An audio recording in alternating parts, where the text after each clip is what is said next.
Uwo mugabo uri kubona kuri screen yawe afite agahinda gakabije cyane kugeza naho buri muntu wese wumvishe inkuru yiwe y'ubuzima nawe ashengurwa akumva agize agahinda bitewe n'ikosa rimwe ryabaye mu buzima bw'uyu mugabo. Ngo bundi uyu mugabo niwe muntu wageragezaga gutereta abakobwa benshi ngo gusa bose bakamwanga bakamuhungira kure bavuga yuko batamushaka. Nuko igihe yumvishe yuko arambiwe kwirwa atereta abakobwa bakamwanga afata umwanzuro wo kubireka yuko ngo agiye kuva mu rukundo. Gusa igihe yarafashe uwo mwanzuro ko yava mu rukundo nibwo yabonye umukobwa wiyemeje kuba yatamba ubuzima bwe kubwe, umukobwa wamukundiye uko ari nta buryarya amufiteho. Uwo mukobwa yakunze uyu mugabo amukundira uko ari nta n'ikindi kintu na kimwe amugamijeho. Uyu mugabo bwa nyuma na nyuma ngo yumvishe nawe ari umuntu, yumvishe yuko nawe yakundwa nk'abandi bantu, yatangiye kwigirira icyizere kuko yarabonye yuko nubwo hari abakobwa bamwanga ariko afite n'abandi bamukunda. Muri we yumvishe atewe ishema no kuba akunzwe n'uwo mwana w'umukobwa. Nawe nta kabuza nk'umuntu koko wari umaze igihe kinini akeneye umukunzi, yahase uwo mwana w'umukobwa wamukunze amuhata urukundo, rimwe na rimwe bagasohokana kugira ngo nyine bahane ibihe byiza, bakagirana ibihe byiza nk'abantu nyine bamaze gukundana.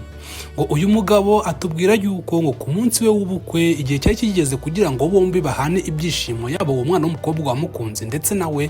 Gusa ngo uwo munsi w'ibyishimo wa bose ngo ni nawo munsi ahubwo wabaye umunsi w'amarira kuri we, ku buryo na n'ubu ngubu atazabasha kuba yakira ibyabaye kuri uwo munsi.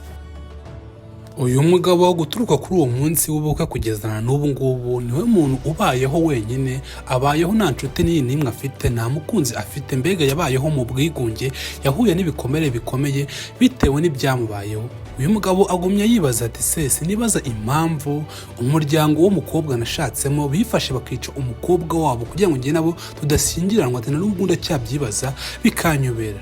Ase ari wowe uri uyu mugabo wakira ibi bikomere, wagumye ugashaka undi mukunzi, ese ubuzima bw'uyu mugabo bundi bumeze bute? Uyu mugabo atubwira yuko yitwa Joseph cyangwa se Joseph, ngo akaba afite imyaka 48 ubu tuvugana.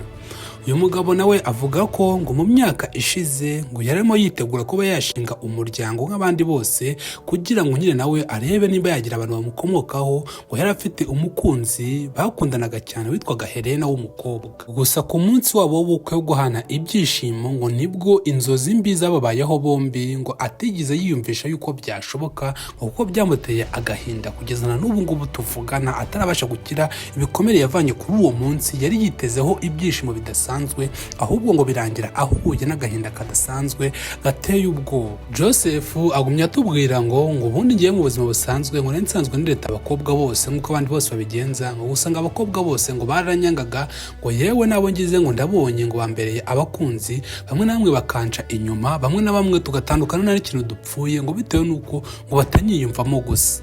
Nuko bwa nyuma na nyuma ngo nibwo naje guhura n'umukobwa witwa Helena. Ngo umukobwa ankundira ukundi, ankundira mu buzima nari mbayemo, nta kintu na kimwe yarangamije, we yumvaga ankunze ashaka kubana nanjye. Ngo kuvuga icyo gihe nanjye ntumvishe yuko mbaye umugabo, ntumvishe yuko nanjye nshobora gukundwa, natangiye kwigirira icyizere ngo nanjye njyaho uwo mwana koko muhata urukundo bitewe n'uko nawe yankundaga nta buryarya, ngo yankundaga rwa rukundo rutazira uburyarya. Niko Joseph agumya atubwira. Uyu mugabo ngo ni Joseph w'imyaka 48 agumye atubwira ngo uyu mwana w'umukobwa ngo ni Helena twakundanaga nyimujyana iwacu iwanjye mu imuhira kwa papa ndetse na mama ndetse n'abamuna banjye na bakuru banjye, ati bamwakiranye ubwuzu bitewe n'uko babonye umukazana mbazaniye, ati baramwishimiye, wabonaga yuko nyine bamukunze. Ariko bikigera ku ruhande ry'umuryango w'umugore wanjye umukobwa twakundanaga, ati ntago bankunze, ngo babonaga yuko ndi umugabo utabereye umukobwa wabo. Joseph cyangwa se Joseph agumya atubwira ngo mu mwaka w'2012 ngo bombi n'umugore wiwe bafashe umwanzuro wo kuba barushinga, ngo bombi bakagira uwabo muryango bagakoresha ubukwe. Ngo nuko birengagije ngo uburyo umuryango wo kwa Helena utigeze ukunda Joseph, utigeze ubaha support n'imwe, bafata umwanzuro ko batumira imiryango yombi iwabo w'umugore ndetse n'iwabo w'umugabo, ngo birengagije uburyo umuryango w'iwabo wa Joseph wa Helena utigeze ubaha support n'imwe. Gusa we yumvaga ari igikorwa cyiza bagiye gukora, ngo yumvaga nyine umunsi w'ubukwe ari umunsi utanga ibyishimo kuri buri umwe, kuri buri muryango. Yumvaga ko nta kibazo umuryango n'uyu n'umwe wabigiraho, kandi byose twese turabyumva. Muri ubukwe bubaye aba ari igihe nyine cy'ibyishimo ku miryango yombi, n'umuntu mwe mufitanye ikibazo arabyishimiye nyine kuko aba ari igihe cyo kubaka umuryango mushyashya muri sosiyete. Gusa icyo atarazi ni uko uwo munsi wari umunsi w'amarira kuri we, umunsi ugiye kumutera agahinda ubuzima bwe bwose. Joseph agumya atubwira ngo nyuma y'ubukwe umunsi umwe uciyemo ubukwe bubaye, ati umugore wanjye yafashwe n'indwara itunguranye, ati yafashwe n'umuvuduko w'amaraso, ngo gusa muri njyewe ntiyumvishaga yuko ashobora kuba ari stress yatewe n'ubukwe bitewe nuko atarabimenyereye. Atari kubona imbere hose iyi ndwara y'umuvuduko w'amaraso sinari narigize nyibona kuri uyu mukunzi wanjye ngo ni Helena. Ati rero gufata umwanzuro tumwirukankana kwa muganga kugira ngo turebe ko bamuvura. Gusa uyu mukobwa ikintu gitangaje, haciyeho igihe gito ageze kwa muganga, ati yahise yitaba Imana. Ati muri ako kanya umugore wanjye akimara kwitaba Imana, yitabiye Imana kwa muganga, ati abantu bose baraho baratunguwe, ati ntibabasha kubyumvisha. Ati umuryango wanjye baratunguwe bibaza ati se ibi bintu byashoboka umuntu amaze gukora ubukwe ahita yitaba Imana ako kanya? Ndetse n'abantu bitabiriye ubwo bukwe bose kugira ngo bizere ikintu cyabaye kuri Joseph byarabatunguye ku buryo nyine kubyizera byagoranye. Joseph aratubwira ngo ubundi ku munsi wanjye w'ubukwe umuryango wanjye waraje ngo uramfasha ndetse waranasapotinze ukabona amafaranga kugira ngo negure ubukwe bwanjye buzaza bumeze neza. Ariko ku ruhande rw'umuryango w'umugore ngo wabonaga yuko badashishikajwe n'ubukwe bwacu, wabonaga ko bitabafasheho, ngo wabonaga batanabishaka.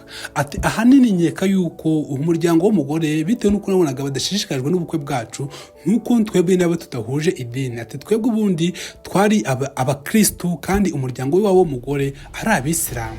Joseph agumye atubwira ngo nubwo umuryango w'iwabo w'umugore bakoze ibyo byose kugira ngo umukobwa wabo abavemo, ngo bitewe nuko ashingiranwe n'umukristo kandi bo ari abisilamu, atari ko njyewe numvaga yuko ibyo ngibyo batabikora bitewe nuko bwa mbere na mbere ngiye nyihura na Helena tugiteretana bwa mbere, twabanje njye nawe turicana nk'abantu dukundana tuganira ku by'amadini yacu ku buryo atazigira hagira n'umwe abangamira. Nimba uri umwisilamu ibyo nta kibazo rwose bintwaye, nimba uyu ari umukristo nta kibazo rwose ngo bintwaye. Bombi n'umugore wiwe baricaye barabiganiraho barabicocagura kugira ngo nyine bitazagira umwe muri bo bibangamira. Ariko ko uburyo umuryango w'umugore utigeze ubasha kuba wabyakira kugeza naho batwara ubuzima bw'umukobwa wabo, ngo ni ibintu byamutunguye ngo ndetse byanamuteye agahinda gakomeye.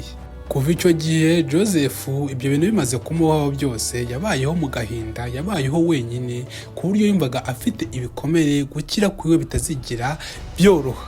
Joseph agumye atubwira ngo nyuma y'uko tumaze gushyingura umugore wanjye nakundaga, ati nta n'imbaraga nigeze nongera kubona zo kuba nakwaprocinga umukobwa ngo njye gutereta kugira ngo mbone undi mukunzi mushyashya. Ati byanteye rwose imbaraga nkeya, natewe agahinda ku buryo ibikomere byanze gukira, ngo ku buryo nafata umwanya wo kujya kuba natereta undi mukobwa ngo ambere umugore cyangwa se umukunzi. Joseph yafashe umwanzuro wo kuba yabana wenyine, uturimo twose aratwikorera. Arabyuka mu gitondo akoza ibyombo, agakubura imbuga, yagafata isuka yo akajya mu murima guhinga. Ubwo nibwo buzima abayemo, nicyo gihe asigaye yumva nyine byo bimunyuze bitewe n'uko yatewe agahinda, nta mbaraga afite zo gukira ibikomere. Ati nyuma y'uko ibyo byose bibaye, umuryango wanjye ndetse n'umuryango w'iwabo w'umukobwa witabye Imana wari umugore wanjye, ati ntibagicana uwaka. Ati biruwaga batongana bitewe n'ibyo uwo muryango w'iwabo w'umugore wakoze. Ati ntibagicana uwaka rwose, baragiye barangana ku buryo babwiranaga amagambo mabi bitewe n'ibintu byabaye icyo gihe. Ati ariko n'ubundi byose byabaye byarabaye, ati sinabasha kuba nagarura umukunzi wanjye umugore wanjye. Ati n'ubundi byabaye byarabaye, nta n'ikintu mfite cyo kuba nabihinduraho. Ati ahubwo bitewe n'uko ibi bintu byambayeho nabivanyemo isomo rikomeye cyane. Ati ndifuza kuba nagira kapo ziri hanze ahangaha inama bagomba kugenderaho mbere y'uko bakoresha ubukwe cyangwa se barushinga. Ati wowe n'umukunzi wawe nimwumva koko mukundana bya nyabyo mukaba mwiyemeza kuba mwashakana, ati mujye mubanza mwicare murebe koko famiye zanyu zirabashyigikiye. Mujye ku ruhande rwa famiye y'uruhande rw'umukobwa, mujye kuri famiye y'uruhande rw'umuhungu, murebe nimba koko biyemeza kuba babashyigikira, murebe nimba koko batewe ishema nuko mugiye gukoresha ubukwe, ati naho ubundi nibitagenda gutyo namwe mushobora kuzahura n'ibibazo nahuye nabyo, ati mujye mubanza mwitondere iyo miryango yanyu kuko namwe mushobora guhura n'ibibazo nahuye nabyo mukagira agahinda mutazigira mukira ubuzima bwanyu bwose. Gusa Joseph we agumya avuga ngo bitewe nuko nabonye yuko kuba njyenyine nta gushaka undi mugore ari byo bintu byamesha amahoro ndetse bigahesha icyubahiro umugore wanjye nakundaga witabye Imana, nafashe umwanzuro wo kuba naba njyenyine nkikorera uturimo twanjye, ati kandi numva binyuze bitewe nuko ndimo ndagenda ngira ibikomere natewe n'umuryango we wabo w'umukobwa. Nimba warebye iyi nkuru ukaba ugeze ku musozo, urakoze cyane ko wareba inkuru yacu, ibuka ko wakora subscribe nimba utarayikora, ndetse utanga n'igitekerezo cya muri comment utubwire nimba ubona koko ibintu nk'ibi ngibi byaba bikwiye kubona famiye yifata igatwara ubuzima bw'umwana wabo w'umukobwa ngo nuko batishimiye ngo umusore bashakanye.